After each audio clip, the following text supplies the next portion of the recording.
In a blockbuster verdict that will change how homes are bought and sold in America, the National Association of Realtors was found liable of conspiring to defraud home sellers to the tune of $1.8 billion. And with the jury awarding treble damages, which means triple damages, the National Association of Realtors and some associated brokerages could be on the hook for damages up to $5 billion. In this video, I'm unpacking the verdict and what it means, and I think I'm coming at it from an interesting perspective. You see, I am a realtor. Boo! Boo! But I'm not exactly a defender of the National Association of Realtors. In fact, in this video, I'm going to show you exactly what the conspiracy is. I've seen it from the inside. And I just want to unpack what all this mess means, what it means for home buyers and home sellers, and more importantly, hear from you. So let's get right into it. First and foremost, let's answer the question, what is a realtor? And how is a realtor different from just a real estate agent? So a real estate agent is a job that requires a state license. A lot of jobs require state license. Lawyer, barber. In the state of California, to be an upholsterer, you need a state license. So to be a real estate agent, you just need to take some education and pass a state exam. Now, a realtor is a real estate agent who's also a member of the National Association of Realtors. What is the National Association of Realtors? Well, it's the largest business group in the country. They have assets of about $1 billion. There's a code of ethics that exists amongst realtors. State departments have laws about what real estate agents can and can't do, whereas realtors have a code of ethics which goes beyond mere state law, saying what realtors can and can't do. And the National Association of Realtors also has a resolution dispute mechanism so that if realtors get into arguments over a transaction, it can be settled easily and less expensively than going to court. So for this reason, a lot of brokerages require their agents to also be realtors. Is that a conspiracy?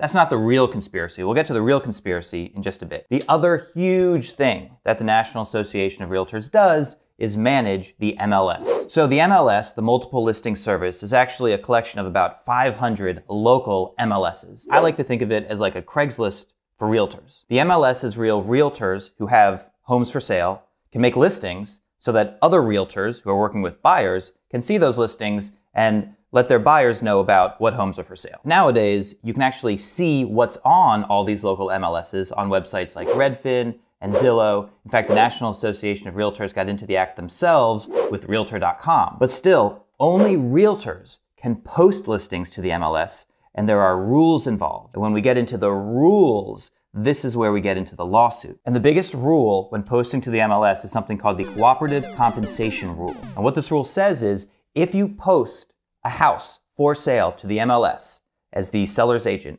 you have to offer a commission to the buyer's agent. In other words, listing agents aren't just charging the seller a commission for listing the property and helping them sell it. They're also extracting from the seller a commission to give to the buyer's agent, who helps the buyer find and purchase the property. In fact, in an effort to make the whole industry more transparent, Redfin now actually publishes the commission that is being offered to the buyer's agent on each listing. Let's come up with an example with very round numbers, very large Los Angeles round numbers. Let's say there's a home for sale for $1 million.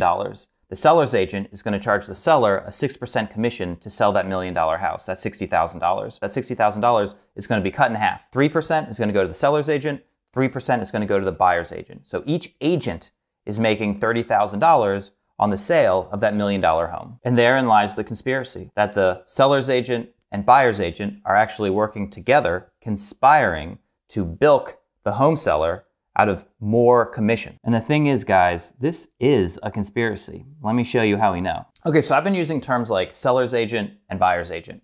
And those are the terms most people use. The seller's agent is the agent representing the seller.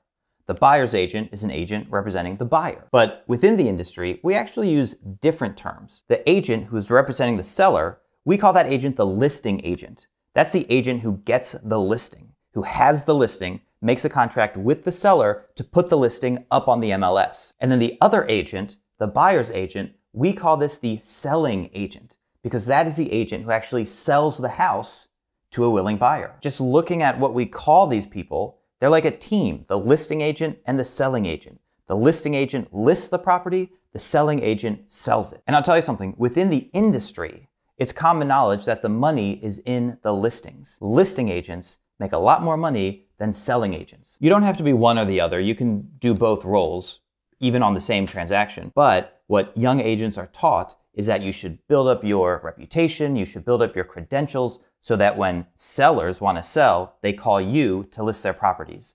Why? Because it's easier. Being a successful listing agent is basically a marketing job. You're basically marketing yourself to home sellers to be the best person in the area to list their home on the MLS.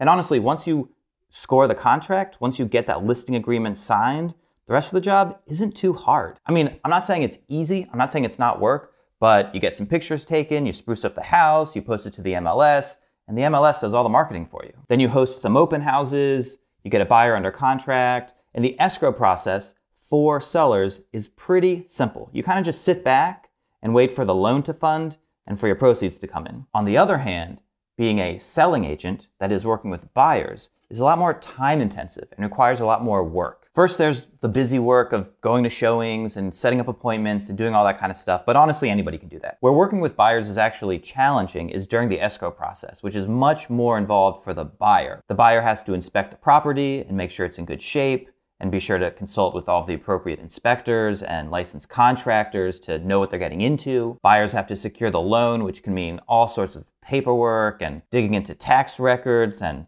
finding money in lost bank accounts. I don't know, all sorts of crazy stuff to get the loan. And then the buyer has to be led through the escrow process, which has different stages and different contingency periods to pass. I mean, it's pretty complicated. And honestly, most people in their entire lives only go through this process once, twice, maybe 3 times.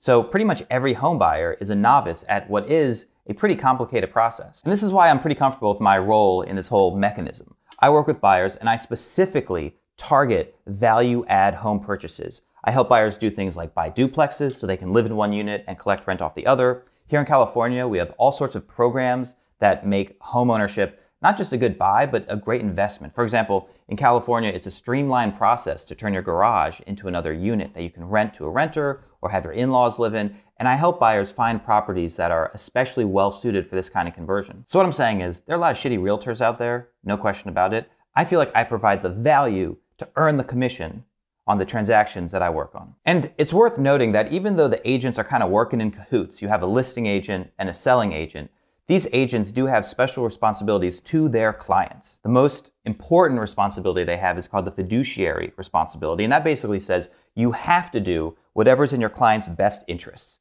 You can't work in your own best interests. You have to work in your client's best interests. And because that's so broadly defined, most real estate agents, most good real estate agents are very worried about even the appearance of impropriety when it comes to negotiating on behalf of their clients, communicating on behalf of their clients. They really want to make sure that everything they're doing benefits their client. But here's where I'm not sure the lawsuit got it right. And I'm very curious to know what you think. So if you have an opinion on this, let me know in the comments. Tell me what your role is in all of this. Are you a expectant home buyer? Are you a home owner? Are you going to be selling soon? Are you a realtor? But let me know what you think. My feeling is that what the lawsuit did wrong is it focused on the cooperating compensation rule, which kind of feels like a conspiracy and kind of is, but also might be the best way to sell homes. Really what I think the lawsuit is about and why people are frustrated with realtors and how the industry works is that we've set as a standard a 6% commission rate to sell a home.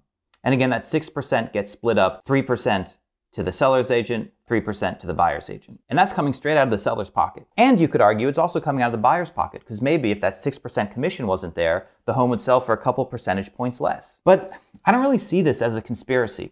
Look, when I was growing up, a soda from Soda Machine cost 50 cents. You want to buy a Coke or a Sprite? You saw a soda machine, it took 2 quarters. Every soda machine charged 50 cents for a Coke. Was this a conspiracy? Did all of the independent owners of soda pop machines get together and say, hey guys, we could charge 45, but let's make it 50. No, I mean, it wasn't a conspiracy. Obviously, 2 quarters is very convenient. It makes sense. It's a round number. People carry quarters, or they did when I was a kid. So Cokes cost 50 cents. And that's kind of why realtors charge 6%. There's no rule that you have to charge 6%. There's no rule that you can't charge 1%. The only rule is that to list on the MLS, you have to offer something to the buyer's agent. But already that 6-ish% idea is crumbling. For example, Redfin has a buyer's agent program. It's a low-cost program to help you as a buyer have an agent. And basically what they do is they will only keep 1% of the commission that they're entitled to, and the rest of it they give back to you. So you're effectively getting a buyer's agent for a 1% fee, regardless of what the listing agent is offering. There are also a multitude of flat rate brokerages. There's also a multitude of flat rate brokerages. There are also realtors who will list homes on the MLS for a flat fee, like $1,000, or a discounted fee, like 1%. Certainly no consumer is locked into this 6% fee that people are so mad about. And so I think the 6% fee is the target, not the cooperation, because what I wonder, and this is what I'm asking you, without the cooperation, how are homes going to be bought and sold? Imagine a scenario in which sellers don't have to offer a commission to the buyer's agent. That would have buyers on the hook to pay their agents for help in buying a home.